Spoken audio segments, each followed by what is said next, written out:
Remember, reparations has to be comprehensive because the offenses were everything from emotional to economic, right? And so the gospel demands that we do that. And so, number one, public confession and repentance for active and complicit role in destroying black people. I think the church needs to start this off. The church needs to do it, just as Nehemiah did in his day, praying and asking for forgiveness of sins he didn't commit specifically, but benefited off of. And even in some ways have been actively involved today in admitting that racial injustice still exists and needs to be addressed. This is reparations. It has to be. Admitting slavery still affects us. The need for psychological reparations. You need to pay for counseling for us. We need help. Was it wrong? Yes, it was wrong. But we know for a fact that there have been cultures who claimed on the one hand this allegiance to Christian theism, and on the other hand, they embraced racism and slavery. What are you going to do with that? I don't have to do anything with that. Narrative is not normative. Just because it happened doesn't mean it was right. Here's my issue. It stopped. What made it stop? What was the underlying worldview that rose up and said, this is inconsistent? What was the underlying worldview that says we are an exercise in cognitive dissonance here? What was the underlying worldview that rose up and said you cannot, on the one hand, claim allegiance to Christian theism, and on the other hand, despise men because of the color of their skin? To exegesis of the text and this, that, the other. These are the kinds of ideas that undergird, those kinds of questions. And it's just sad that even after a healthy conversation like this, folk will come in here and still ask these kinds of questions. Right, and you know this video gonna get chopped up, right? Oh yeah. You know this gonna get chopped up. This is certain content creators' dream. Yep. Let's get it. What's going on, everyone? Grace and peace. Welcome back to another episode of the Proverbial Life Podcast. Today we've got another video with the woke Avengers. I want to deal with Dr. Eric Mason's vitriol for Vodi Bakum. I mean, Eric Mason, what's the problem? You got another black man doing ministry for the name of the Lord, or in the name of the Lord, and you got a problem with him? Now, Vodi Bakum, if you don't know, Southern Baptist minister, I believe now he is working alongside the Founders Ministry in Florida. Prior to that, he was in Africa doing ministry, and prior to that, he was a pastor in Houston, Texas. Now, all those things, those accolades, you can go back and listen to different lectures of Vodi, and you can get those in context of different events.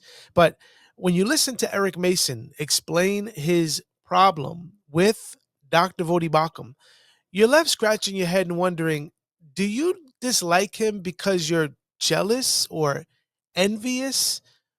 Because when you hear or compare Eric Mason and the ideas that he proposes with the teachings and the ideas that Dr. Vodi Bakum is teaching and putting forth, then you compare the two and you look at the scriptures and you go, Dr. Eric Mason, you're wrong. You're simply wrong. And so I'm not going to speak too much today, I don't think, but we'll see.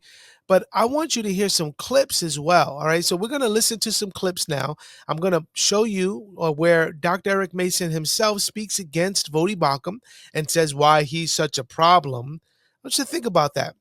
This is what I want you to do when you're listening to this video. I want you to compare what Dr. Eric Mason has said and says here. And then I want you to compare that with what Dr. Vodi Bakum has said. And then I want you to compare the two and tell me which of these two do you think is dangerous. And beloved, this is where we need to be careful. People can make a statement. They can say, he's dangerous. And people can say, yeah, he is dangerous. That's right, he's dangerous. Wait a minute, why he's dangerous again? And then you listen to the other person, you go, well, he sounds pretty logical. I don't understand what makes him dangerous. Oh, he's dangerous because he said racism doesn't exist, or because systemic racism doesn't exist. Yeah, that's why he's a problem. And then you hear Vodi explain why systemic racism doesn't exist. And you go, well, that's a pretty logical answer. I don't know what to do with that. Humble yourself. That's all. You see, you don't have to continue a narrative that isn't true because you really want it to be true, right? Humble yourself. You could be wrong, and in this case, you are wrong. And if you listen and not listen with your feelings, then you'll come to the conclusion to say, you're right. That doesn't mean I can't care for Black people. That doesn't mean I can't do ministry in the urban context. But when you start purporting ideas that aren't biblical because you want to identify with people who are in the grind, you're not helping them. You're not loving your neighbor. Why? Because love speaks the truth. All right, enough with that. Let's listen to these clips. I want you to judge. I'm going to stop here and there and make some comments, but for the most part, I'm going to let them speak for themselves. All right, y'all, let's get it. And so, Dr. Mason, if you want to address that quick pushback, and any final comments that anybody would say after Dr. Mason addresses that. One pushback, you made the comment about the statement about Bodie Barkham being dangerous, and there was some pushback as to why you would say that, even though I heard you articulate why you said, but they're seeming, the people who are asking think that you saying that means that you don't think that Jamal Bryant or whatever is not dangerous as well, which is that kind of either or binary is not. Well, and I think this is an important point right here that I do want to comment on. Okay, well, Jamar Bryant is dangerous. And so if you say Vodi Bakum is dangerous and you don't qualify why there are differences between their ministries, then you equate them to be the same. So in his mind, Vodi Bakum is problematic. Okay, what's the problem? Let me hear him. Okay, well, if he is disagreeing with a framework that isn't biblical, that isn't true, right? And you're adopting ideas from a worldview that is against God, CRT, then he's not dangerous. He's only dangerous to your cause, right? And so you have to make the distinction. Of course, Jamal Bryant is dangerous. Why? Okay, why? Because he's a false teacher, right? That's why. So are you saying that Jamal Bryant is a false teacher and Vodi Bakum is a false teacher? No, you can't say that. He's going to admit this in a moment. So in what way is Vodi Bakum dangerous? It's not like either or. No, if it's going to be both and, then you need to qualify why Vodi Bakum is a dangerous teacher. It's like saying, okay, both of these guys are false teachers. Okay, why? Well, this one is false because he teaches unorthodox teaching, and this one's false because he doesn't agree with my ideology about sociological topics or philosophical topics. It's like, okay, maybe what you believe is wrong and what he's saying is true, but it doesn't work with your system. All right, let's listen. Come on, yeah. I think for me, I saw several people in there say, I like Vodi Bakum. I think when he's just talking about pure doctrine, it's decent. I think I like that. It's decent. It's all right. It's all right. It ain't all that. when he talks about the orthodox, the things that we all agree with foundationally, he all right. I think that this is one of the things. It's a couple of things for me when it comes to Vodi. First off, his book, that particular book. All right. So the book he's talking about is Fault Lines. He's got an issue with fault lines. And I was thinking about this. Fault lines for the woke church, right? These woke Avengers, fault line for them was like John MacArthur's book to the charismatics. All right. I remember I became a new believer-ish. I think the book had come out in advance, but it had been out for a little while. And I remember, tarrying for the Holy Ghost, learning how to speak in tongues and all those things when I was in the charismatic church. And I remember bringing up John MacArthur's book. Bringing up John MacArthur. I was like, yeah, I got a new study Bible. It's the John MacArthur study Bible. And they was like, be careful with him. I was like, why? What happened? Well, he came out with this book called Charismatic Chaos. Hey, that man is dangerous. And it just reminds me of this. It's like, Vodi Bakum's dangerous. His book, Fault Lines, is problematic. It's like, okay, I guess I won't read it. Stay away from fault lines. Another reason I just think he's dangerous is because this whole ethnic Gnosticism thing, and him promoting and helping whites develop a framework for CRT. Okay, so his book, okay, big problem, fault lines, and then ethnic Gnosticism. Now I'm going to let you hear from Vodi. He's going to define ethnic Gnosticism for you, and but before I play that clip, y'all, keep listening. Keep listening to what Eric Mason is saying.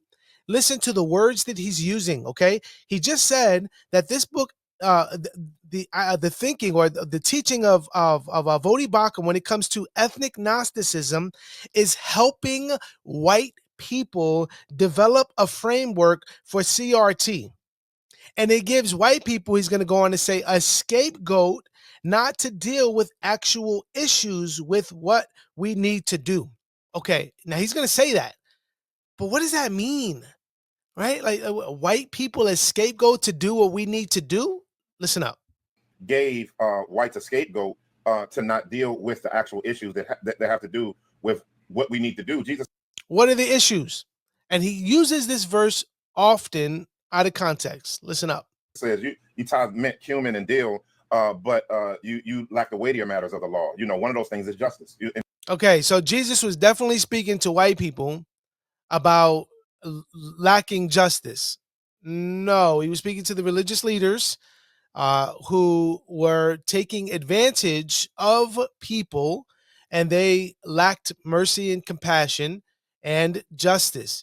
That doesn't equate one for one with white people and white supremacy and black people being oppressed because some person got an extended jail sentence or prison sentence, or they got beat down by the cops. There's a lot of different scenarios that go into that narrative than the one that Jesus claimed or Jesus stated in the Gospels. So you got to be careful when these narratives are brought together as if they were the same, right? And it's interesting because I've heard Eric Mason, rightly so, in the past when dealing with the Hebrew Israelites, he'll say, you can't take the etymology of a word and equate it to, our day, right? There's a difference. So they'll say, well, they'll use the Deuteronomy narrative, and they'll say, well, black people were enslaved and we were held captive and now we're free, and they're equating it to the Moses narrative and the to that narrative. So they're taking an idea and they're falsely equating it to our day. Well, the same is happening here, but philosophically, right? You're taking a concept and then you're merging it together and you're saying this is our day. Now, let me give you an example. I've heard Jerome Gay use this example before in the past, and maybe I'll deal with it, maybe I won't. And I don't know, he may have even dealt with it here, but they'll talk about Paul when he was imprisoned unjustly and he was beat, and they found out he was a Roman citizen and they wanted to release him. And before, as they wanted to release him, they found out that he was a Roman citizen, and Paul was like, no, I ain't going nowhere. You beat me publicly, right? We're going to deal with this. And I've heard him equate that with police brutality. And I'm thinking to myself, no. That is eisegesis, right? Now, there's a place where you can take the text and apply it to the culture. We ought to do that. We must do that. But you can't apply it any way sloppily and say that's exactly what that means. No, it's not. It's not what that means. So, these guys, they like to, they have to have an interpretation that fits with their narrative, right? And you can't do that. That's abusing the text. And I think that acting like there's no systemic racism, I just think that's dangerous. Acting like there's no systemic racism I think that's dangerous.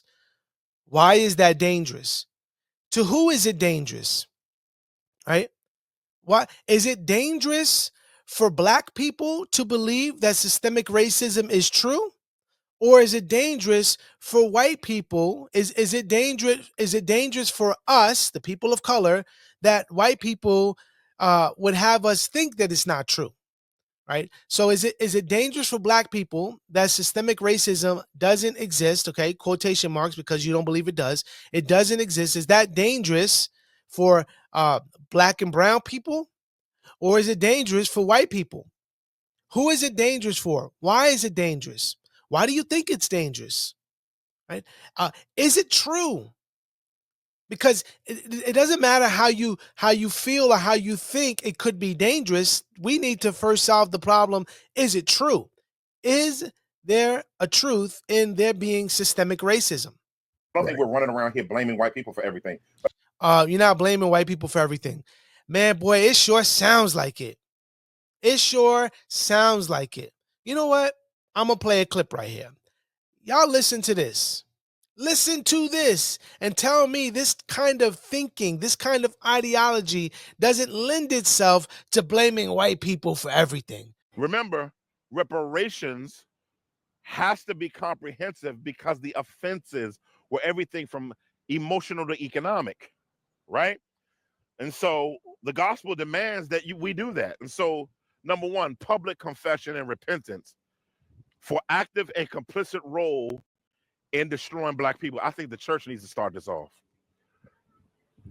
The church needs to do it, just as Nehemiah did in his day, praying and asking for forgiveness of sins he didn't commit specifically, but benefited off of, and even in some ways have been actively involved today in. Admitting that racial injustice still exists and needs to be addressed. This is reparations. It has to be. Admitting slavery still affects us. The need for psychological reparations. You need to pay for counseling for us. We need help. Did you hear that? Did you hear that? Does not that kind of talking and teaching lend itself to the idea that we're going to blame white people for everything? Let's continue. But I think that when you're going around promoting that there is no racism, but then yes, there is racism. See, yes, there's racism. Of course, there's racism, right? There's racism in the black community. What are we talking about here, man? And why is it that only, and this is a whole nother thing, y'all. It's a whole nother thing. I heard Damon Richardson say this. I tried to find it. I couldn't find it, but I heard it and others have heard it too. This teaching, this idea, and I believe Eric Mason has said it before too, but I know for certain that Damon Richardson said this, that black people can't be racist. Excuse me? Black people can't be racist? Are you kidding me? Some of the most racist people are black people. Some of the most racist people in our day. Now, let me speak from my experience, okay? As a person of color, let me speak from my learned experience that some of the most racist people are people of color. Now, that doesn't mean white people aren't racist. Of course they are, right? People have their biases and their racism in their heart. Now, we shouldn't walk in our racism. We should repent of it. We should, turn away from it, not embrace it, not think on those thoughts, right? But I can't tell you as a Puerto Rican how many Puerto Ricans despise Dominicans and how many Dominicans despise Puerto Ricans, right? There's conflicts from within, okay? There's conflicts from without. Why? Because we're sinners. We're sinners. So no one's denying racism. No one's denying, showing partiality, right? We see this in the book of James. There are people showing partiality, being partial. We shouldn't do that, right? That isn't the disposition of believers. And if it is, the Lord is sanctifying us. But this idea, that black people can't be racist is foolishness. I look around, the church he pastored was 98% white. So what? The platform he has is 99% white. So what? See, this is almost like, it feels like Eric Mason's like, I'm more black than him. You see, his context is 99% white, and the church he was pastoring is 95 or 98% white. See, he ain't really black. I'm black. He ain't black. Okay. Because he has a demographic that listens to him and you don't. And so my question is, why aren't, you don't have to do that. You don't have to minister to black people. Apparently you do. Apparently you do. You see, I mean, boy, stop it. You see, you're screwed if you do, you're screwed if you don't. It's like, you're going to rail on me because, the context in which God sovereignly placed me in was here, right? At this 90 something percent white church, right? With a couple black people around here. If that's what you're saying, let's assume that, you're being fair, which I don't trust you, Eric Mason, but let's say you're being fair. God is the one who sovereignly opened that door for that man. Okay? God is the one who did that. So on the one hand, he ain't black enough because he don't got enough black people around him, and he's got the majority white people. But then on the other hand, it's like, you don't got to do it. I mean, you don't have to do it. That's fine. Come on, man. Stop it. You don't have to. But my problem is you're not even around and saturated in enough of the context. He was on staff at So brothers and sisters, this is ethnic Gnosticism. This is what it is right there. That's ethnic Gnosticism. See, if you really see, because what he's going to charge Vody with is not really caring for the black culture. Why? Because he's speaking against the black culture. Tonight, what I want to do is just sort of share what I intended by that word and why I think it's helpful in sort of shedding light on at least some of the things that we're dealing with. We know that Gnosticism comes from the Greek word for gnosis or knowledge. The Gnostic heresy was one that was around in the first century.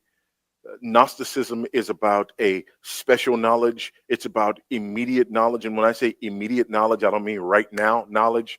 I mean knowledge that doesn't have to be mediated through a source. Knowledge that doesn't have to be mediated through the Word of God. Immediate knowledge, intuitive knowledge, a knowledge that separates insiders from outsiders. That is the idea of Gnosticism. And I use that phrase, ethnic Gnosticism, to sort of explain the phenomenon of people believing that somehow because of one's ethnicity, that one is able to know when something is racist. I remember back, I don't know, in the 90s, I think, there was a saying, it's a black thing you wouldn't understand, right?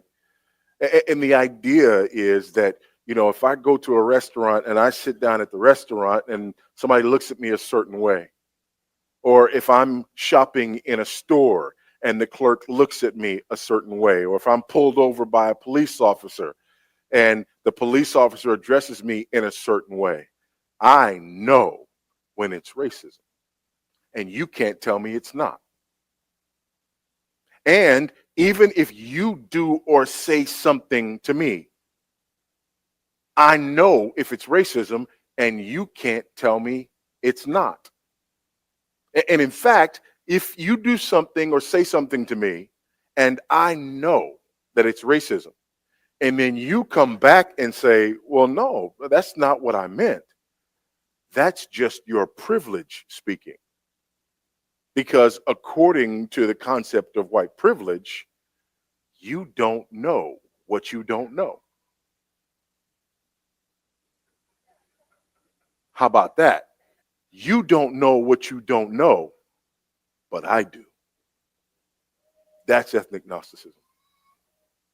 This idea that somehow because of my ethnicity, because of my position as a minority, I know what oppression is and feels like and don't have to necessarily have evidence for it. And because of other people's position of not being minorities and not being oppressed, they actually oppress people without thinking about it and without knowing it. They have privilege that they're not even aware of. And literally the phrase is, you don't know what you don't know. So you have to be taught how racist you are, but nobody has to teach me when you're racist. That's ethnic Gnosticism. And it's a problematic idea. Beloved, How do you help someone? How do you help your children? Right? Let's say my children are doing something wrong. I don't affirm their wrong actions. I confront them. I say, listen, I love you. Because I love you, I'm going to correct you, and then I'm going to call you to do the opposite of what you've been doing. Right? So if you have someone who does that, right? What happens? People don't like it. So they're going to take the good of what's being communicated and they're going to say that it's evil or it's wrong or it's sinful. And that's what's happening here. But you got Eric Mason. Eric Mason's that cool guy who comes alongside and says, you know, what's up, brother? What's up, and all this, right? And speaks the language, which is fine, right? But when he does that, now he's going to say, you know, this guy's dangerous because he's identifying a problem that I don't feel is a problem when it is. It is a problem. Friendship. I mean, I'm not about to say friendship. He's on staff at Church Without Walls. He's on Church Without Walls in Houston. And so this. Yeah, I don't know Church Without Walls, but this is the thing too. I bet if I did some research on some of these churches, I would lend myself to think that the ideas that he's putting out publicly aren't true. I would say that this man is talking out his some history there with him, but I think that the way he speaks and deals with the framework, particularly in that book, where the book was basically weaponized, and I would have never gotten away with the editorial research errors that he got away with. Yeah, but you got away with a whole book that teaches false teaching concerning blacks and whites, the white church, right? White supremacy. You got away with teaching fragility, white fragility. You got away with teaching all these other things. I'd rather have editorial errors, okay, and mistakes in my book, because those are oversights. You know, maybe there's some citation issues, and those are honest mistakes, okay, that could happen. Okay, especially when you're in the process of writing a book, you're writing and you've been writing for quite a while and you've got all this information, and somewhere you know, your citations get lost and what was a quote you know, gets lost in the mix, and now it's not categorized as a quote, you know, so now you're a plagiarist, right? So that's not good. Someone should have caught that and they didn't. Okay, whatever. But to take that narrative and say, okay, you know, I would have never gotten away with that. And it's like, well, you got away with a whole book, you know, teaching craziness, right? Craziness about your white brothers and sisters, craziness about white supremacy, craziness about all these things. So in this book right here, Woke Church, he talks about white fragility positively. He talks about microaggressions positively. Vody could never get away with teaching those things, right? But you can. Why? Why? Because you're black. That's why. You're black. And you know, no one wants to say that you're wrong because you're black.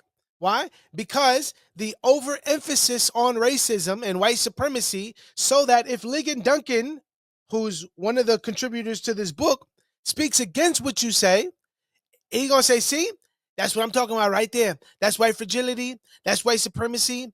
The Presbyterian Church been racist all these years. Da, da, da, da. And now this man is in a pickle. Now, who cares? You stand for truth. You shouldn't adhere to, you know, your name should not be an endorser of this book at all. In no way. In no way. That's the dangerous thing. You see? But when people use words in a way that can be weaponized to communicate ideas that aren't true and you're not paying attention, you're being led right into the thinking. And you're like, yeah, that's right. Vody Bakum is dangerous. That's right. I didn't think about it that way. And for me, it was just an atrocity and a bad witness. And somebody said, no, he didn't. Go get both books. Do your research. Like, of the people that are in the chat, yes, I agree. Vody and that guy is dangerous for different reasons. For what reasons? What is he dangerous for different reasons? And I'm not misrepresenting Vody. I don't know who that is. Yeah, you are. With your name, but I'm not misrepresenting. I would just say do the research. For me, I got a problem with people who don't pastor and doo-doo on black people. I got a problem with people who don't pastor and doo-doo on black people. Y'all, is correcting actions that are sinful in the lives of a demographic or a group of people, not every individual one for one, right? But ideas and worldviews. Is that doo-dooing on people? No. It's calling out the problem for the purpose of bringing a solution to the problem. See, but you can't do that, right? Unless you're black. Well, Vody Bakum is black, so he can't do that. So really, you can't do that unless you're black and saying the same things that are acceptable to the community at large. Well, then at that point, you're not helping the community. You're making it worse. You're making it worse. It's almost like Obama, all right? Obama was the first black president. He was voted in as president because he was black. And it didn't matter if you said, well, you know, he actually is offing children more than any other president we had. He actually was the one who promoted or the one who quickened the race war that we have in our day and have had since his being president. I said, nah, it don't matter. He's the first black president. That's what matters. He's not doing anything to better the community, to better the nation. But because he's black, he's the best one. Because he's black. He's black. Brothers and sisters, this is a snare. It's a snare. And so you got Eric Mason saying Vody Bakum's problematic. Why? Because he's speaking the truth, right? For the love of truth, for the love of God, to come against the narrative that is being embraced by many and is hurting them. And Eric Mason saying, basically, he ain't really black. He be doodling on black people. I don't have no respect. If you can't even get a black person in your church to minister to them, and then you're throwing bombs at the black experience, it's just like. There it goes, the black experience. See, you throwing bombs at the black experience. You doodling on black people, right? You doodling on black people because you coming against the black experience. What is the black experience? Please tell us. What is the black experience? Right? How is Vody Bakum speaking against the black experience? Because he's saying that systemic racism isn't a thing? What are we talking about here, y'all? What are we talking about? Bro, you like it. And then to say, you know, he's taking a shot at him saying, you see, you don't even got a black man around you to minister to. You can't even find one around you because you ain't around black people to minister to them. Bro, the man is black and got black kids. Hey, if there's anyone that identifies or if there's anyone that personifies black excellence in the Christian world, could it not be Vody Bakum? Like, could it not be Vody Bakum? For me, it's just like you don't really care. For me, what it looks like is, let me tell you an easy bag. If anybody in the chat, you want to. All right, listen up, y'all. This is an easy bag. You ready? If you want to get the bag, okay? If you want to get the bag, Eric Mason is gonna put you on game. This is what you do. You ready? Easy bag. This is what you do. This is what you do. You just doodle on black people. Doodle on black people. All the time. All the time. Go into white spaces and talk about how bad black people are. Okay, go into white spaces. Oh my word. What are we talking about here? Is the white space the safe space? Like, let me know, because you know, I just want to be put on game. I'm trying to get the bag. You know what I'm saying? And talk about how, you know, more of these black people who are talking about systemic racism should be talking about abortion. Talk about how Republican you are. You can raise millions of dollars to do ministry. Millions of dollars. Okay. That's interesting. Millions of dollars. Now, there's obviously truth in every lie. Not every lie, but there's truth in some lies, okay? And so you got to be able to pierce through that, okay? Are there people that make the bag on that kind of narrative? Yeah, there are. Are there people that make the bag on the other side of the narrative? Yeah, there is. Eric Mason's one of them. You see? He's one of them. He say, I'm theocentric. No, you're not. You Democrat. Your philosophy, your thinking, your politics is not conservative. It's not. Listen to him speak. It's not. Now, maybe he's not voting for the Democrat. I don't know. But the thinking is not conservative. It lends itself more to liberal thinking. It does. Now, you say, Edwin, I don't know about that. I'm going to play the clip for you again. Listen to this. Remember, reparations has to be comprehensive because the offenses were everything from emotional to economic, right? And so the gospel demands that we do that. And so, number one, public confession and repentance for active and complicit role in destroying black people. I think the church needs to start this off. The church needs to do it, just as Nehemiah did in his day, praying and asking for forgiveness of sins he didn't commit specifically but benefited off of. And even in some ways have been actively involved today in. Admitting that racial injustice still exists and needs to be addressed. This is reparations. It has to be. Admitting slavery still affects us. The need for psychological reparations. You need to pay for counseling for us. We need help. You don't think that his language lends itself more to liberal ideology? Brothers and sisters, that is not biblical Christianity. That is not conservative language, right? That is not holding to orthodox teaching of Scripture. That is liberal. It is. Now, I never talk like this, but I'm telling you, I'm letting the cat out the bag. You show me a Negro that has a majority white platform that's to upper class Republican. This is why Eric is dangerous. I know. He is dangerous. That's the irony of all this, right? I'm going to point the finger at Vody and say how dangerous he is, but in reality, I'm the dangerous one, right? So dangerous. It's just off. But when you play to those cultures, find one person that doesn't have a large platform in that thing and see if the majority of the people are white and they're able to monetize, because like some of the guys is actually trying to do stuff. They can't monetize so they can get that bag. And so they can't monetize. They can't get that bag. Y'all stop it, man. You got the bag for this book. You got the bag for this book right here. Y'all stop it, man. Come on. Talking about get the bag. What are we talking about here, man? This is ridiculous. Anyway, I'm telling you, I've been around it for 20 years of people that you wouldn't even know, and some people that you would know that have raised their money around all of these different issues that I'm talking about because they wanted to misrepresent black people. Not saying that we don't have problems in our community, but he constantly misrepresents and doesn't specifically minister to our community. And I think it's a sucker move.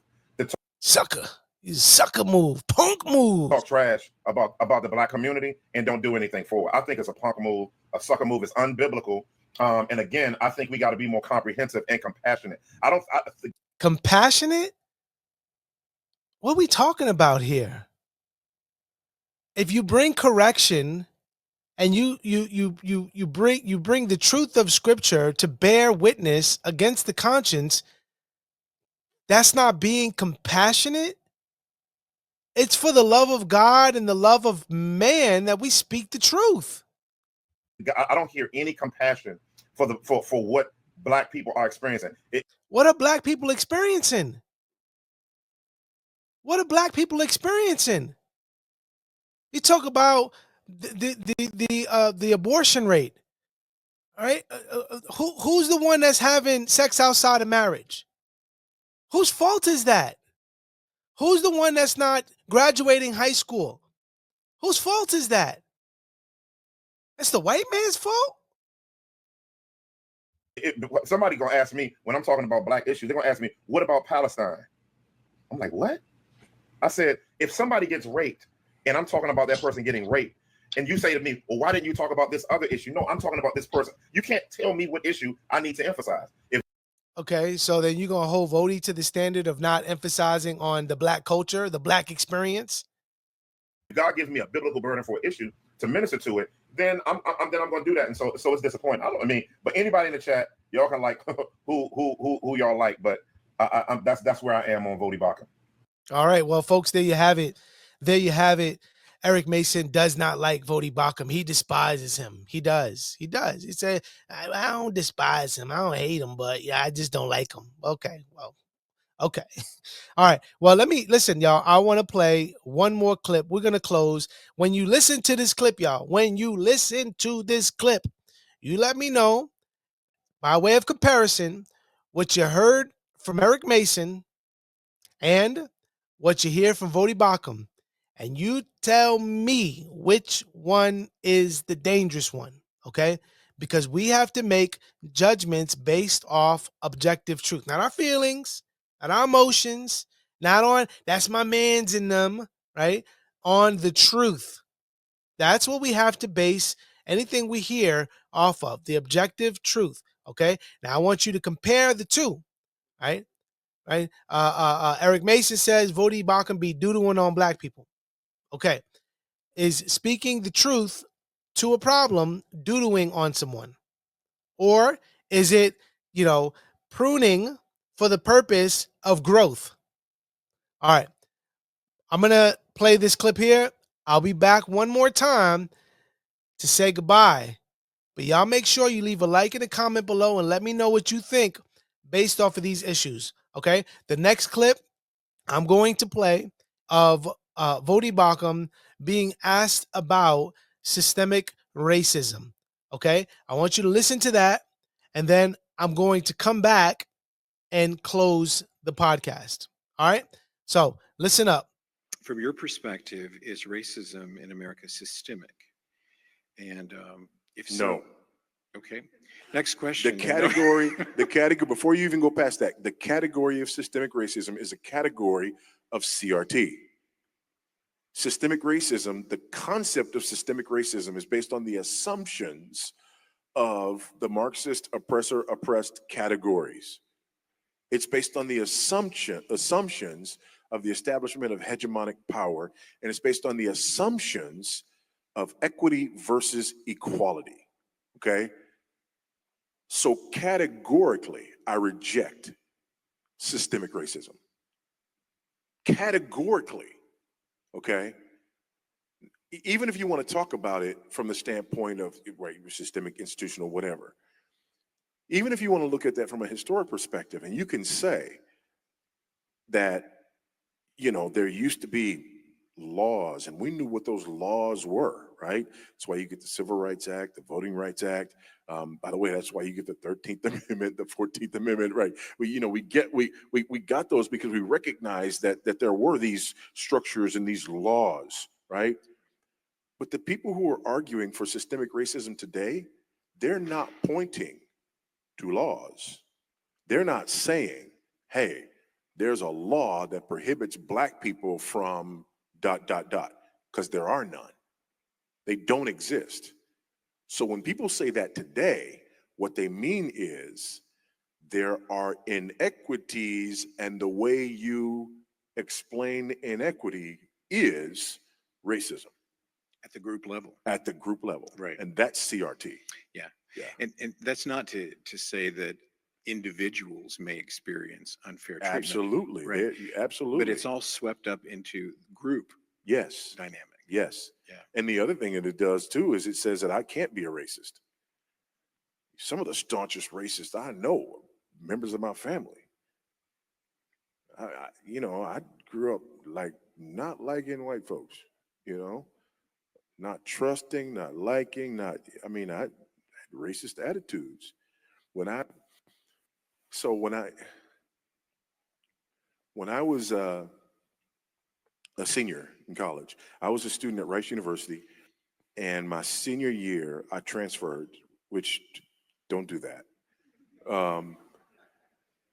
First of all, don't transfer from here, right? But secondly, don't transfer if you're a senior.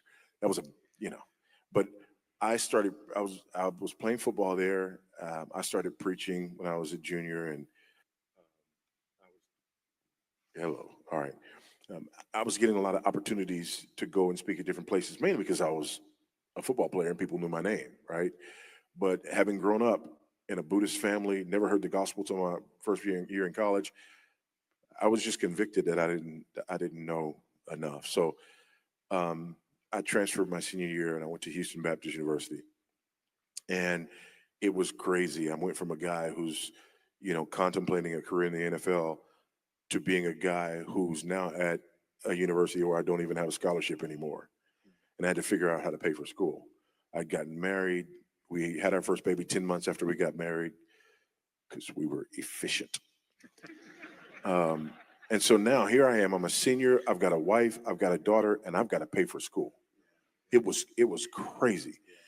And so as a ministry student, I could get half off my tuition if I was a member of a Southern Baptist church. That's how I became a Southern Baptist.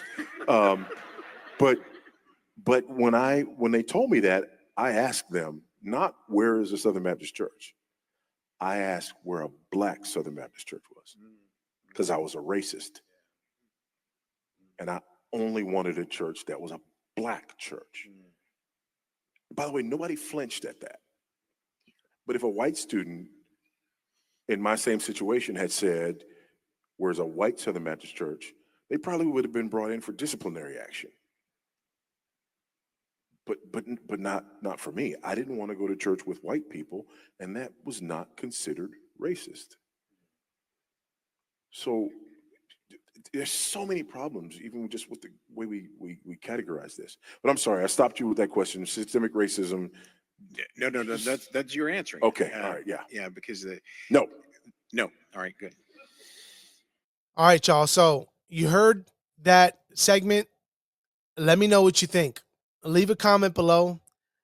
These are important matters, right? This is a war for truth and error, and they affect people's lives, right? Ideas have consequences.